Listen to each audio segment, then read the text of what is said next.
prompt engineering is surprisingly effective.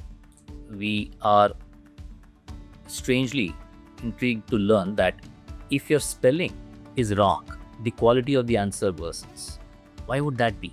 But maybe it's trained on data that when the input's quality is not so good, the output quality is not so good. But it is a fact that improved spelling quality increases the accuracy of the output.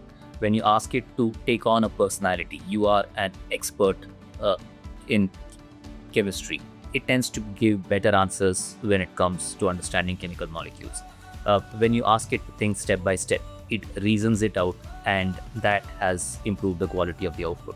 In other words, knowing the personality of these models, knowing the quirks of these models, and putting that back in the way in which you ask the question, which is exactly what someone would do as a psychologist, for instance, when talking to a person, produces better results.